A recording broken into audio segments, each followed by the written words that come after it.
Today, we'll be talking about Companies Act 1956. The word company means an association formed by a number of persons for some common object. When such an association of persons is registered under the Companies Act, it becomes an artificial person with perpetual succession and common seal. This session deals with the meaning of company, its characteristics and various types of companies, its incorporation and details. Let us now talk about what is company. According to Section 3, Subclause 1 of the Companies Act 1956, a company is defined as a company formed and registered under this Act or an existing company. An existing company means a company formed and registered under any of the previous company laws. The definition given by the Companies Act does not define the company clearly as to its features.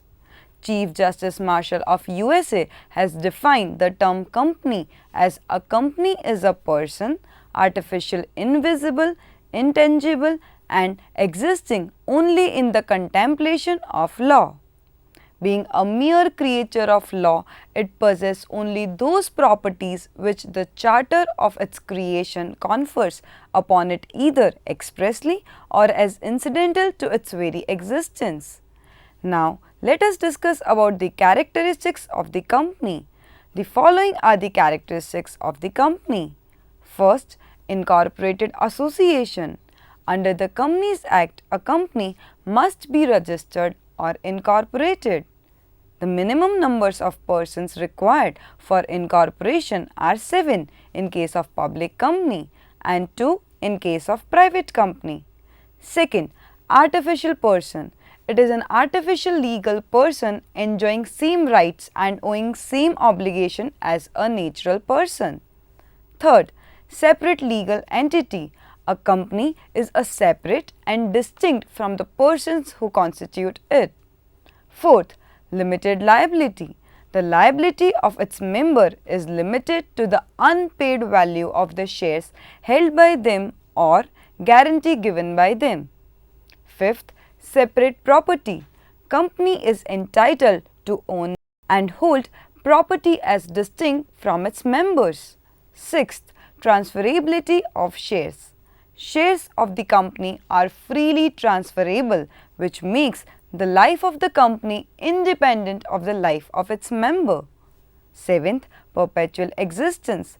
A company being an artificial judicial person, it is not affected by the death, insolvency or retirement of the members. Members may come and members may go, but the company can go on forever. Eighth, common seal. Common seal is the official signature of the company because a company cannot sign like a natural person. Ninth, company may sue and be sued in its own name. One of the consequences of separate legal entity is that a company may sue and be sued in its own name. Now, let us talk about corporate veil. A company is a legal person and is distinct from its member. This principle is regarded as a curtain or a veil between the company and its members, protecting the latter from the liabilities of the former.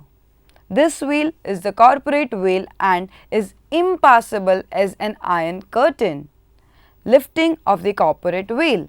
As per the judicial point of view, a company is a separate legal entity different from its members, quoted from Salomon versus Salomon and Company Limited case. When there are cases of dishonesty and fraudulence in incorporation, the law lifts this veil. This veil is a fictional veil and not a wall between the company and its members. Lifting the corporate veil may be defined as looking behind the company as a legal person and identifying the persons who are behind the scene and are responsible for the preparation of fraud. The circumstances under which the court may lift the corporate veil may be broadly divided into two heads. The first, judicial interpretation, and the second, statutory provision. Now, let me talk about judicial interpretation. There are various cases under which the court has lifted the corporate veil. First, avoidance of welfare legislation, where the device of incorporation is used for reducing the amount to be paid by way of bonus to the workmen. The Supreme Court can uphold the lifting of the veil to look at the real transactions from workmen of Associated Rubber Industry versus Associated Rubber Company. Second, protection of revenue, where the medium of company has been used for tax evasion or to circumvent tax obligation, courts have lifted the veil and looked at the realities of situation.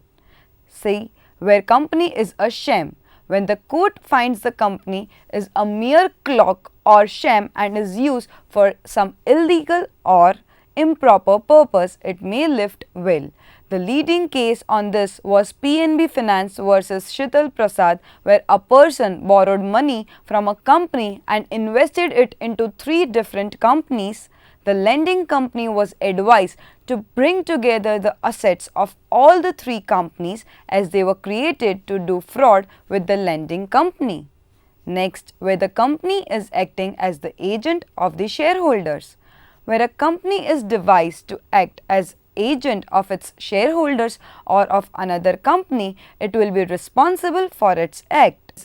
However, it will be a question of fact every case whether the company is acting as agent for its shareholders. Next, determination of character. Test of control is adopted in the cases when the trade is conducted with enemy country. In such cases, the court will lift the veil at the times of war to see whether a company is controlled by enemy aliens. Consequently, a company registered in England may be alien enemy if its agents or the persons in the default controls of its affair are alien. Next, provision of fraud or improper conduct. The court will disregard the separate existence of the company where it is shown the company is formed for evading contractual and statutory obligations from Guilford Motor Company Limited versus Horn. The second part is statutory provision. First, number of member below statutory minimum, section 45. When at any time the number of members of company is reduced below 2 in case of a private company or below 7 in case of a public company, and then too it continues its business for more than 6 months, then every member who knows the fact will become liable to an unlimited extent for the payment of the whole debt of the company done during that time. The reason behind this is to withdraw the advantage of incorporation when the conditions are not fulfilled. Next, company not mentioned on the bills of exchange, section 147. When the bills of exchange, promissory note, check or order for money or goods are signed by officer of company or any other person on behalf of the company and the name of company is not fully or properly mentioned, then the person who signed the instrument will be personally liable unless the amount is paid by the company. Next, failure to refund application money under section 69 in case of issue of shares by a company to the public if the company is unable to receive minimum subscription within 120 days from the first issue of the prospectus, then all money received from application shall have to be refunded. If the amount is not refunded within 10 days, the directors shall be liable to repay the money with interest at the rate of 6% per annum. Next, fraudulent trading under section 542. On the winding up procedure of the company, if it is found that any business of the company has been carried on to defraud creditors, the court shall declare those persons personally liable for the debts and other liabilities of the company. Next, group accounts, section 212. Where the company has subsidiaries and group accounts, then the principle of separate legal entity may be disregarded. Along with the own profit and loss account and balance sheet, subsidiaries and group accounts have also to be laid down. Thus, these are the circumstances where the veil can be lifted. Now, let us discuss about types of companies. There are various types of companies. They are on the basis of incorporation, on the basis of liability, on the basis of members, on the basis of domicile, and miscellaneous or other. The first one, on the basis of incorporation, the companies can be classified as the first, chartered companies, second, statutory companies, third, registered companies. Now, let us discuss in detail what these companies are. First, chartered companies. The Crown, in exercise of the royal prerogative, has power to create a corporation by the grant of a charter to persons assenting to be incorporated. Such companies or corporations are known as chartered companies.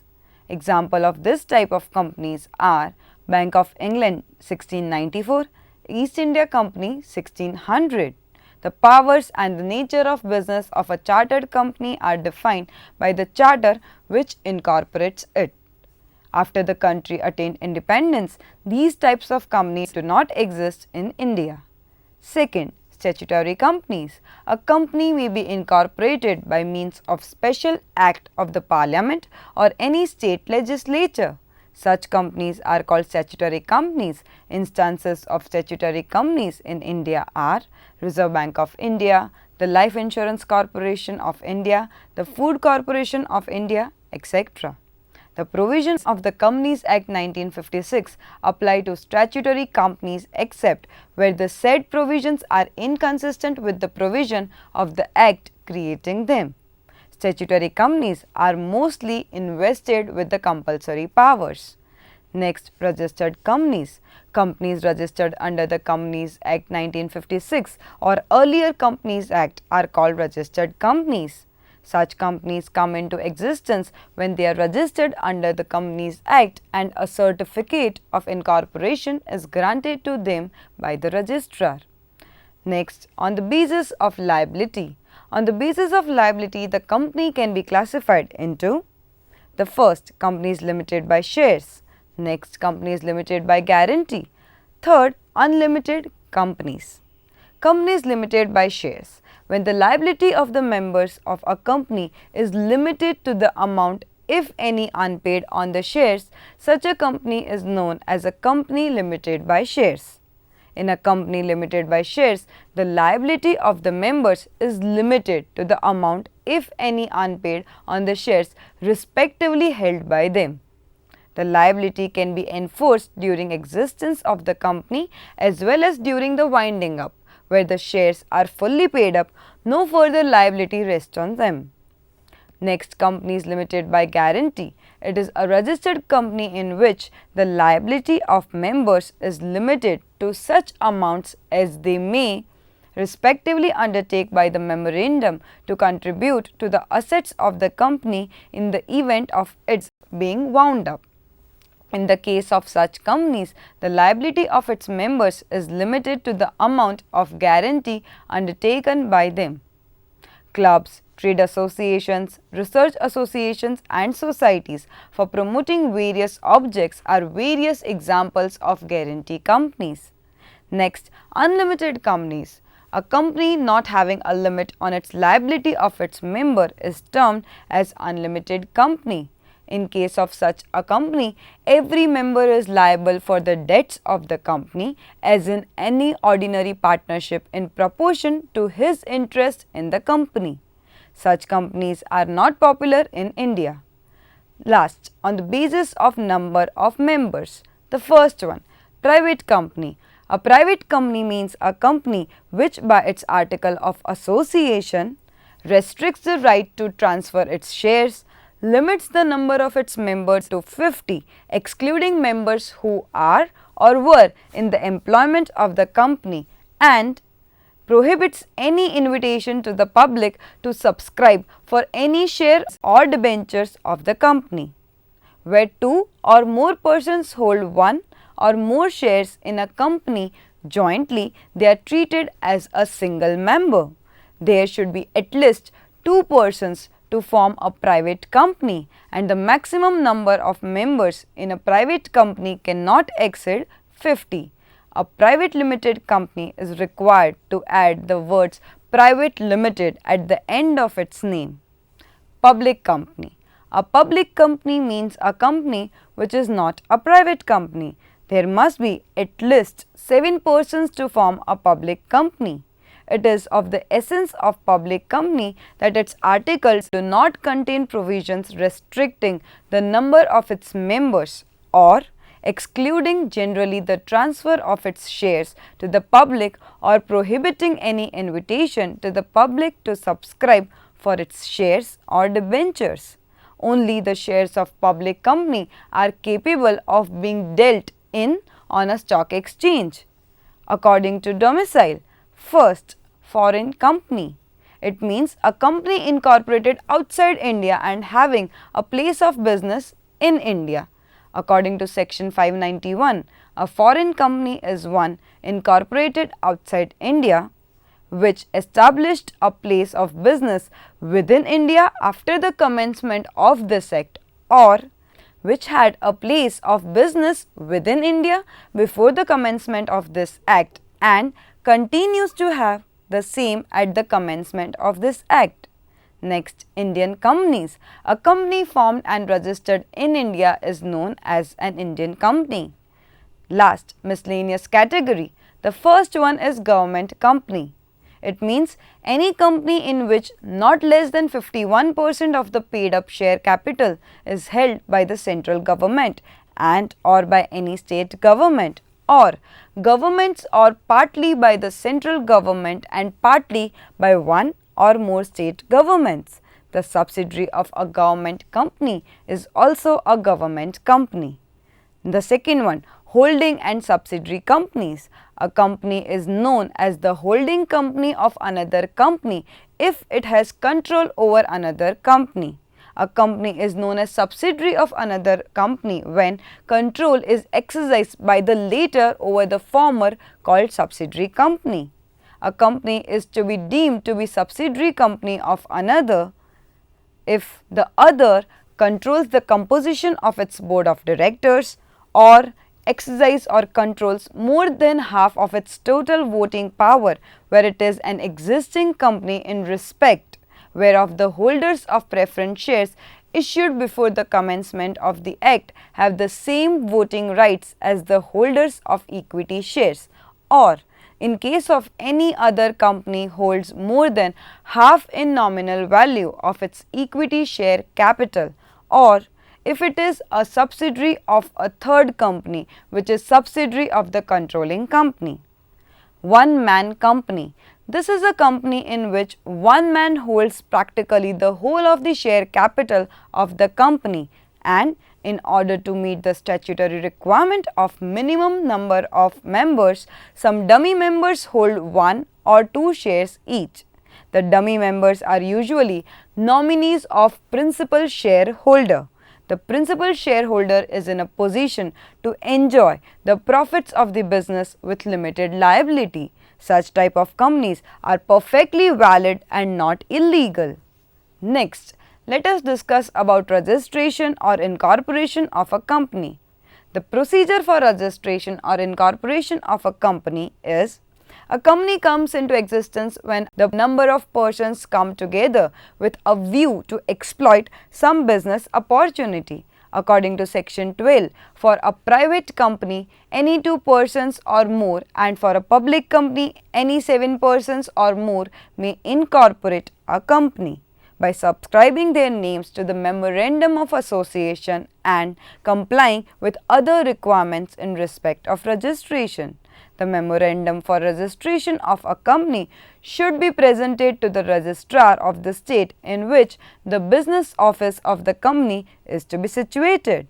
Documents to be filed with the registrar: first, application for availability of name; second, memorandum of association; third, article of association; fourth, copy of proposed agreement; fifth, statement of nominal capital; sixth, address of the registered office; seventh, list of directors and their consent; eighth, undertaking to take up qualification shares; ninth, statutory declaration. When the Registrar of Companies is satisfied by the filed documents, he registers the company and places its name on the Register of Companies. If there are small defects in the documents, the registrar can get it rectified and then get the company registered. But if there is a material defect, he may refuse for registration. Restrictive conditions on the basis of which a company may be incorporated as a private company. The conditions of restriction with which a private company is incorporated under the Companies Act 1956 are as follows. The first, every private company should have paid up capital of rupees 1 lakh or such higher as may be prescribed. Second, the right to transfer shares is restricted. Third, the number of members is limited to 50 excluding the past and present employees who are the members of the company. Fourth, prohibition on inviting public to subscribe to any shares or debentures of the company. Fifth, prohibition on invitation or acceptance of deposit from person other than its members, directors or their relatives under section 3 subclause 1 3 of Companies Act 1956. Now, let us talk about certificate of incorporation. On registration of company, when the documents required for registration of a proposed company is filed by the company along with the necessary fees, the Registrar of Companies issues a certificate that the company is incorporated. This certificate is called Certificate of Incorporation. In case of a limited company, the fact that the company is limited is mentioned in the certificate under section 34. A certificate of incorporation is conclusive as to all administrative act relating to incorporation and as to date of incorporation. The following are the effects of incorporation. First, it becomes a body corporate distinct from its members. Second, it has a perpetual succession and a common seal. Third, a company can sue and be sued in its own name. Fourth, the debts of company are the liabilities of the company only. Fifth, the property of the company belongs to the company and not to its members. Therefore, the certificate of incorporation is a conclusive evidence. The next topic is commencement of business by a company. A private company can begin its business immediately after getting the certificate of incorporation, whereas a public company cannot start its business after incorporation unless it has obtained this certificate. The company may comply with the provision of section 149 of the Companies Act. The method for obtaining the certificate varies with the fact whether the company has issued a prospectus or not. If the company has share capital and the prospectus is issued, the company cannot commence its business until first, shares up to the amount of minimum subscription have been allotted by the company. Second, every director has paid up the application and allotment money on the shares taken. Third, no money is to be repaid to the application for failure to apply or obtain permission for the shares to be dealt in any recognized stock exchange. Fourth, a statutory declaration duly verified by one of the directors has been complied with under section 149 subclause 1. Where the company has not issued a prospectus. In this case, if the company has a share capital but has not issued a prospectus to the public, it shall not commence the business unless first, statement in lieu of prospectus has been filed with the registrar. Second, every director has paid in cash the application and allotment money on the shares taken by him. Third, a statutory declaration duly verified by one of the directors of the secretary, or where the company has not appointed a secretary in whole-time practice in the prescribed form, that are the above conditions have been complied with, has been filed with registrar, section 149 subclause 2. When the company has complied with the aforesaid conditions, the Registrar of Companies will issue a certificate to commencement of business. Okay, so let us summarize today's session. In today's session, we covered the fundamentals of the Companies Act 1956. This exhaustive act covers every minute details in regards to a company, which is very useful to all those who are running it and wishing to open up a new one. Today we learned the legal meaning of the term company along with its characteristics, got acquainted with various types of companies, and lastly talked about its incorporation. I hope this would have given a fair idea about the Act to you. Thank you.